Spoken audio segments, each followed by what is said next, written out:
Tara, pasok muna tayo sa Land of Dawn for the game number 1 of our match number 1. Alam mo, medyo kinakabahan ako dito sa lineup. Tama ka dun eh, medyo mahirap nga itong export na to, no, against sa lineup ng AP Bren. And kung elemento kasi pag-uusapan natin, ang tubig, lamangin sa apoy. Tama. Diba? Kaso ang problema, apoy siya ngayon eh. Apoy nga eh. Kasi Apoy. kukopiyan niya yung export eh. So we'll see. It all depends on how AP Bren dictates on the early portion of this game. Kasi sa late game, definitely mahihirapan sila laban dito sa export. Kahit pa sabihin natin meron silang Moskov. Pero yung group up potential kasi ng Smart Omega ay napakataas. Lalo't protektado sila ng Surge of Life mula kay Super Yoshi. Even though hindi nahi-heal yung armor ni X-Borg, it's just the sheer front line of Smart Omega na kukulangin ng AP Bren in terms of damage. Technically, kailangan niya kasi bumabad and give damage. Yes. So, it's the best of both worlds for a utility plus additional damage nga para dito kay Ryzen. Now, checking in onto the lineup, kanina na-discuss natin for AP Bren, kamusta naman ba for Smart Omega? Parang mas plausible agad yung execution nila eh.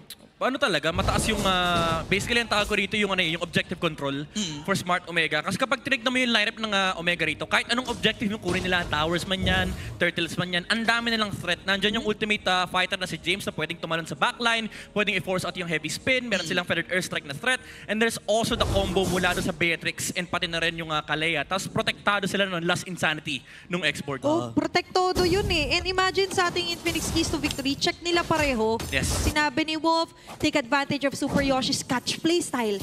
Tapos yung mga XP laner na tempo controller, what better way to get a lapu for James? Sobrang dali. Kumbaga, kung padadaliin natin, no, plug and play lang kasi yung lineup dito ng Smart Omega. Napakadali paganahin. Alam mo kagad yung konsepto ng kanilang lineup. And makikita na lang natin yan kasi level 4 reliant din yung AP Bren eh, di ba? Alam mo, si Shizu tahimik lang ha. Hindi ganito dapat ang itsura ng Bea versus Moscow matchup. Ang laki ng lamang ni Shizu. And ngayon, para sa pag-wog natin, mamaya natin tutukan yung gold lane. Medyo may nakita tayong flicker doon. Papasok sila Super Yoshi. Ayan na, na-punish yung hindi tumamang finals nila. Heavy spin. Tapos sa akin ni James, hindi papasok yung membro ng Smart Omega. Pero si James Fox pa rin na magwawagi habang Aqua ay na maalam na nakadalawa. Itong si Ryzen, lumalabas na naman ng pagiging class S. Yeah, this is what we meant with the objective control. Even though mistimed yung retribution ni Ryzen, it's very hard for AP Bren to actually contest objectives. Even though nakuha ni James Punks yun dahil nga medyo maaga yung retry ni Ryzen, it's just the sheer teamfight potential of Smart Omega na pwedeng ma-abuse sa early game. Yun nga lang, for AP Bren, masaya sila. Kasi even though nanalo ng maliit na objective dito yung Smart Omega, ang laki pa rin ng factor na hindi nila kailangan intindihin si Shizu sa gold lane. Parang wala muna silang pake. Shizu, independent na person ka muna dyan.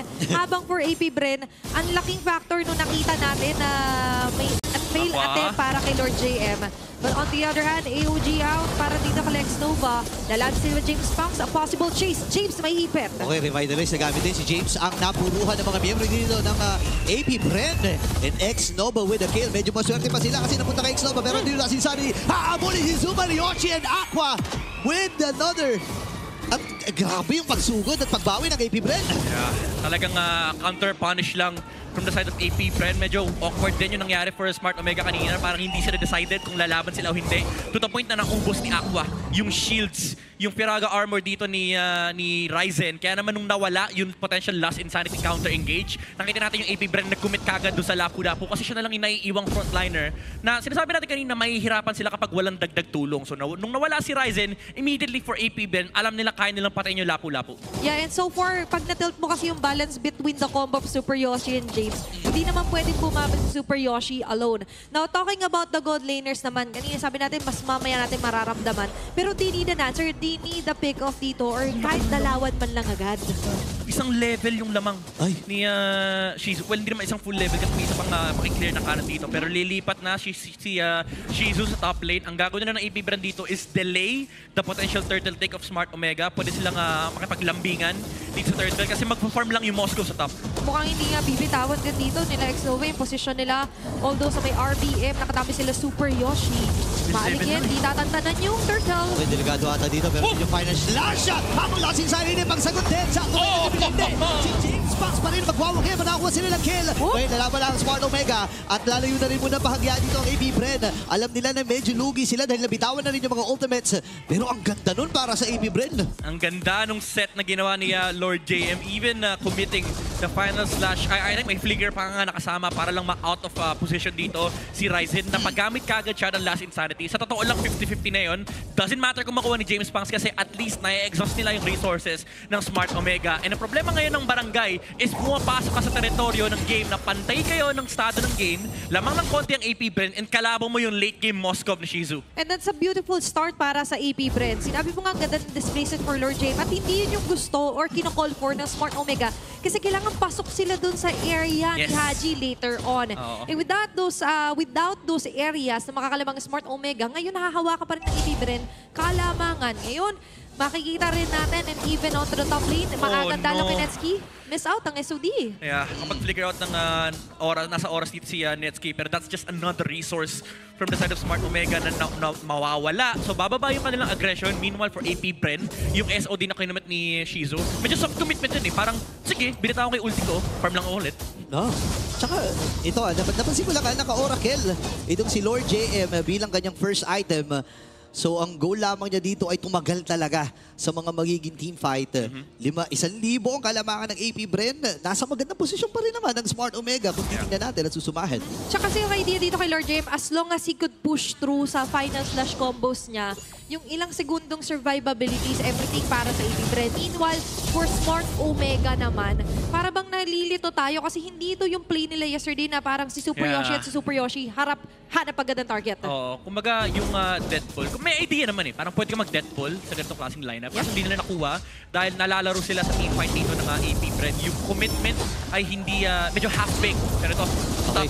Uy, nagamit din yung mga ultimates. Shizu ay bumabasag na doon sa ibaba. Pero sabi ni James Spanx, sige, ipita tayo. X-Nova ay nag-aabang din ang pagkakataon kung kailan siya tatalon.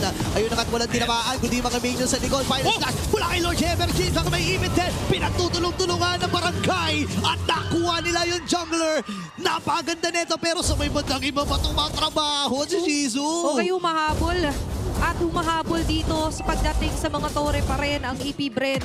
But meanwhile, babalikan natin yung mga pangyari yun maya-maya lamang kasi babalik tayo for another team fight. Ayan na yung ultimate fighter. Inabutan si Aqua! Mapapatay siya dito ni JJ. Pero yung pinama din. At yun yung si X-Nova. Pinakahabol na din si Yaji. Then si Ryzen ay nagtagumpay finally doon sa pag-of Lord JM. Hinahabol ng barangay. At nakakuha na naman si James ng kill. Okay, in an instant na-eliminate yung lead kaninang AP Bren. Pero for Smart Omega, bawi na yun. Yeah, requirement sa kanila, requirement for Omega na gawin nila to. And kita natin yung advantage pagdating sa team fight. Ang laking problema na itong expert na to. Lalo may dalawang buhay siya. Technically, 4 kung idadagdag mo yung dalawang Piraga armor after the immortality. So for Smart Omega, ito na yung oras para ma-abuse nila yung power spike ng mga heroes. Yung frontline nila with the X-Borg. Tapos yung range advantage nila with the Farsa. Even to kanina napalayo din si Netsky, no? Ang awkward din kasi nung laban for AP Bren since na-burn na yung heavy spin. And medyo napasama pa nga. Medyo wala sa pwesto dito yung Akai. And nung final slash si James, lumapit pa yung lapu-lapu doon sa Akai. So nung namatay yung jungler, napilitan si Shizu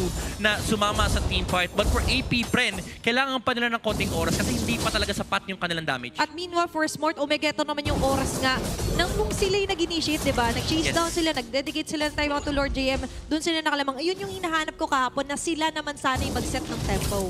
Sobrang importante nun. And nagiging passive din lang. Yung, sabihin na natin yung nagiging dito ng AP Bren. No? Parang nagre-react lang sila sa mga gagawin ng Smart Omega, which is hindi dapat ganun yung nangyayari. Lalo't sa mga objektiba, alam mong lalamang kayo eh. Yeah, pero ngayon kailangan na nilang gawin yun. Yung hindi naman passive pero patagalin mo yung gusto mangyari ng Smart Omega kasi kailangan talaga ng oras nung Moskov. Maganda yung ginagawa by the way ni Shizu. Ito yung mga example ng work hard in silence and let success make the noise. Busin mo lang yung tore ng Smart Omega kasi ngayon okay pa sila. Kasi kahit pa sabihin natin malaki yung kalamangan ng Omega sa team fight, hawak pa rin ng AP Bren yung kanilang resources. Yeah, and technically, Shizu, hindi pa naman natin nakikita agad na bumababa, nakaka-free in terms of team fight. And as you mentioned, kailangan i-marinate muna. Kailangan lutuin muna. So ganda kung may liquid seasoning yan. Pero mamaya, mahihain kasi sa plato yan. At ngayon, ihahain nga ba nila yan kay Shizu na definitely is the next best option na targetin ng Smart Omega. Yeah. Ang dilemma lang ng AP Bren dito yung Smart Kumbaga, pwede nang lutuin yung Beatrix. Literal, may tagaluto sila yung expert pag nag-Glass Insanity yan, luto ka dyan eh. Tapos meron ka pa nga naka-ready na mga bala mula kay Netsuki kapag may nantapang mula sa AP Bren. Kung gusto mo lumaban, nakatutok yung mga bala ni Netsuki. Hindi ko alam kung pwede yun. May mga medium rare ba na na Akai? Hindi ko ma-imagine eh. Pero Baka maging congratulations. Medyo animal cruelty yun. okay, masama. Pero ito, hindi masama to kasi equipment spray. Tama. Ang maganda rito is kompleto na yung mga defensive items mula rito sa Smart Omega, lalo pat nahawakan na ni James yung kanyang Athena shield. So hindi na niya kailangan naintindihan yung Valentina. Pinahiram na siya ni Athena ng magic resistance. You're welcome. Pero ngayon, welcome din silang lahat dito pagdating Ayun na, sa Lord. James tumalo na agad. Okay, 10K yung buhay ng Lord. Oh, Si ito James, ba? okay, ando sa bibad likuran. Haji, napaflicker, Lord JM. Ay, umahabol din sa bibad likod. Napagdaling ang tabas ni Pilaga Armor. Si Ryzen ay namatay. At nalalim ang mga Cordial sa likuran ng target ang AP Bren. Papapatay si Nensky. Ubusap ang damage shield dito ng Smart Omega. Same with James. Sumisipat-sipat pa rin si Shizu. Hindi pa siya tapos dito. Si Haji kanyang hinahabol. Baka kadasin pa. At ubos ang barangay sa AP Bren. A triple kill for the Silent Kid, making noise with the triple kill. Grabe naman yun. Woo! Kung ikaw ay nagtatanong gana ba ang Aqua X Nova, Quest, tanong mo sa Barangay Omega. Nilikuran sila ng Valentina. Hinanap ni X Nova yung Farsa, na-cancel yung Feathered Airstrike, and immediately yung copied na Last Insanity mula kay Aqua, yung pinang-ubos sa likuran. Aqua on the flow. And ang ganda rin ng huli ni Lord James at ni James Pax doon kay Ryzen. Sobrang umabante kasi yung expert. Akala nila kaya nilang ilaban, pero naubos nila yung napakaraming buhay ni Ryzen. And technically speaking, sila na naman yung may magandang initiation doon. They've got the right targets, most especially, nagkaroon na magandang free hit dito si Shizu na kanina pa nga natin sinasabi, well marinated na to. Ngayon, kailangan naman ng Smart Omega dumepensa. A huge gold lead here for AP Bren. In an instant, oo, matutunaw man nila yung Lord, but the blessing already exhausted here. Kanina parang mga 300, 400 lang yan eh. Lumobo ng 5,000. Oo. Yung kalamangan ng AP Bren dahil doon sa pagkakaubos ng Omega. Ang masakit yan, feeling ko yung 2,000 dyan napunta kay Shizu eh. Aray So ko. talagang yumaman dito, pumaldo. Ito yung talaga, work hard in silence. Kasi ngayon successful na siya and ramdam na ramdam ng Omega. Yung mga sibat ng Moscow, ito yung parang masakit na marksman talaga sa MLBB. Yung mararamdaman mo yung late game na siya. Kasi harap-harap ka parang, mayaman ako. Kumbaga, hindi ko sasabihin, but there will be signs Ayun. na mapaldo na ako. At yung sign na yon, looking at the Infinix in-game equipment, by the way, naka-Wind of Nature na rin dito, Shizu. So if ever man may mag-attempt lumikod, Tapang yan. extra survivability, sobrang tapang, naka-purify din po, by the way, yung Moskov. Ang hirap hulihin itong Moscow na to. At ito yung magiging challenge ngayon sa Smart Omega, lalo na kay Super Yoshi, kung paano niya hahabulin o hulihin. Oo. Tsaka yung yung aspect ng pagdating sa late game, pwede nang mamain ng AP Bren, yung Smart Omega. Yung mama, ito yung map micro. Kasi meron silang Moskov. Literal na pwede nilang laruin yung Lord. Tapos ang malungkot pa rito, wala kang counter answer mula sa Smart Omega. Kasi yung answer mo sana, yung Kalea na uhuhuli sa jungle, nakaka-cancel yan ng heavy spin. So literal yung Lord dance ng Smart Omega rito, is hihintayin mo magkamali yung AP Bren. Kumbaga yan yung condition, Yes. diba? Somehow be patient, pero Uy! pag hindi magiging patient, James Dax! Inabutan ng konti itong si Haji, ngayon magiging next si James. Walang ultimate fighter sa amin. 15 seconds para sa Lord at hawak ng AP Bren ang buong mapa ng Smart Omega. Grabe yung AP Bren, may likod tactics, men. Kumbaga yung frontline, Lord JM tsaka James Pangs, kaya nyo na yan. Si Aqua tsaka si X Nova may sariling mission. Kanina pa nila ginagawa to, men. Sobrang init ng ulo nila kay Haji. Sabi nila, pre, kailangan natin mahanap tong Farsa na to. Ang medyo nakakalungkot dito for Smart Omega is hindi rin naman pwedeng iaalay nila yung X-Borg, yung Lapu-Lapu para lang makita nila yung Valentina tsaka Gatot Kacha. Kasi kayang-kaya tanggalin yung mga frontliners kasi sapat na yung damage ngayon ng AP Bren. Wala, patatagalin nila o paabutin nila ng 10 seconds bago patayin. Oh, grabe naman. High level play, ladies and gentlemen, para sa AP Bren. Matagal-tagal pa mabubuhay itong Lord na to. Ito yung Napakagandang timing and as well as midnight, dito natin masasabi na they've got this somehow controlled for AP Bren. Yes, dagdag mama talaga men yung yung map macro. Kasi ang hinihintay nila dito is yung 3-wave setup. Kaya nilang palakihin yung waves na hawak nila, naka-double cannon, pwede mag-triple cannon yan kasi lalabas pa lang yung Lord in the 41-second mark. 41. So 14-41, yan yung pwede magamit dito ng AP Bren. Hindi sila magpapakita ng kahit anong hero sa mapa para hindi makalabas dito yung Smart Omega. Naka-quarantine yung barangay at may palabas na Lord. Ang hirap nun kapag quarantine ka, may mga checklist ka kailangan sundan bago ka makalabas. At yung isa sa checklist na yon, syempre, magkaroon ng magandang opening sana sila Super Yoshi. May pass pa, no? Kailangan naka-register eh. Kahit may pass ka, #1 condition mo. Ang tanong sa'yo, asan sila? Nasaan? Diba? Kasi sa ngayon, harapan na hindi nila masyadong maibaba pa doon. Even Ryzen, you've mentioned, hindi nila pwede na isacrifice yung X-Borg. And now, marching on to the bottom side is the Lord. Basag na yung inhibitor doon. Okay. Kahit paano nadepensahan yung Taurus may top lane, talagang maganda rin yung sagot dito ng Omega. Nagpadala sila 5 hero sa isang lane. Pero ito, Aray ko, sa likod. babagay na po eh. Pero si Yoshi dun sa pedalikod, may binabanatan. Lord JM ay lalayo na rin muna. X-Nova ay nakakalun na with the after to Guardian. Walang minions. Dito ang AP Bren. Matagumpay ang pagdepensa ng Smart Omega. Nangalahati lang halos yung buhay ng Torre nila sa gitna. Mayroon pa silang way para humabol at umangat. ganda nung disengage yung AP Bren, sobrang bilis. Medyo na-miss nila yung opportunity na magamit yung Avatar of the Guardian para matalunan yung Feathered Airstrike ni Haji. Kasi I believe full duration Feathered Airstrike na ilabas ng Farsa. Kaya si Lord JM, napilitan siyang mag-dash in and then gamitin yung Final Slash Flicker para lang maabot yung likuran. Pero disiplina for both teams. I love how they're playing this endgame, lalo for Smart Omega. Kasi alam nila kailangan sama-sama sila. Si Lord JM kanina, kinailangan niyang hulihin yung Farsa may likod. And nire-respeto nila yung mga win conditions on both teams. Ang problema nga na talaga ng barangay is lumalaki lang lalo yung farm ni Shizu. So lumalaki yung problema nila sa late game. Yeah, and problema rin sila kasi kanina even Lord JM dedicating his life. Diba sabi mo nga, hindi lang pinusto yung gatot na pagtalon. Even Lord JM has to do it himself. And then there was no one from side of Smart Omega kahit nag-dedicate na doon ng skills si Super Yoshi that could totally tore him down. So nagpapatong-patong ngayon yung problema para sa Smart Omega. Saka gusto ko dito yung na mga heroes ng AP Bren. Kita mo si Aqua kanina. Sa totoo lang, kung pag ikaw Valentina, pag nagdikit-dikit yung kalaban mo, sarap pindutin ng lasing sanity. Pero ang ginagawa niya rito is hino-hold niya kapag wala na mga dash yung Smart Omega. And hindi siya yung naghihintay lang ng timing. Kanina pa nasa gitna ng teamfight si Aqua, nagagamit niya yung kanyang Brave Smite, yung kanyang passive na kapag lamang siya sa level na nahihil niya yung sarili niya. Kanina pa niya dinuduran yung kalahian ni Super Yoshi. So talagang hindi rin makaharap ng entry point yung Smart Omega kasi ang dami ng factors. Hindi lang si Shizu. Kailangan nila intindihin yung AOG, kailangan nila intindihin yung Final Slash.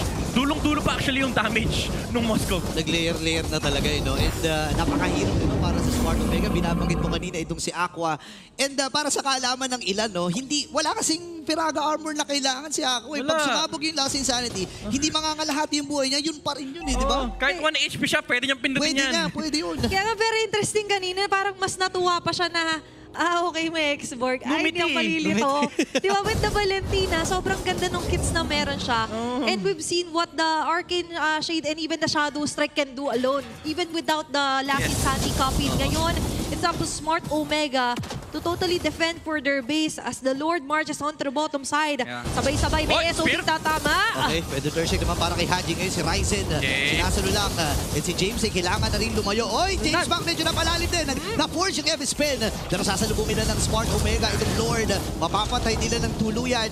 Hindi pa rin nagamit ng AP Bren yun. Yeah, okay, let's be real. Ito ang problema mo kapag may kalaban kang export. Kahit sabihin natin na ang lakas yun sa teamfight, ang lakas yun sa base push. Ang dilemma mo kasi sa export, kapag nag-late game, isa to sa pinakamahirap pushan na hero sa MLBB. Tapos, ito pa malupit, dagdag mo dyan si Farsa. Napakahirap din pushan yan. Ito pa malupit.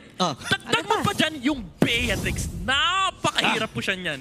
So, itong larong to, feeling ko, aabot tayo sa point na either may mechanical error or sobrang lupit na macro from AP Bren or Smart Omega. Kasi stall na to eh. Ito na yung parang stalemate yung dalawang team kasi hindi rin naman ganun kadali mag-commit for AP Bren na mag-push ng towers kasi may kailangan silang export na intindihin sa loob ng base ng Smart Omega. Meanwhile, you have Omega na medyo awkward din sa kanila na lumaban sa Lord kasi nga because of the things that we talked about earlier na sobrang imposible mag-lord para sa lineup na to. Parang suma total for Smart Omega, mukha mang hirap sila at di sila makalabas ng base. Pero hirap din yung AP Bren kasi ayaw nilang lumabas. Yan. Hindi nila maabot. Technically, ang gagawin lang talaga nito, mag-antay. Pag may umasim mo nag-oversell for AP Bren, yun naman yung window para sa Smart Omega. Nag-aantay lang talaga sila. May isa lang na mag-trespass, yari ka. Parang ganon. Tsaka parang ano no, parang ang ginagawa na lang ng Smart Omega, sige, kunin nyo na lahat ng mga gusto nyo kunin. Basta kami, dito lang kami sa barangay namin. Tiis Pumasok lang. kayo sa barangay hall. Pumasok kayo. Tiis Sige lang. kayo na, Pogi.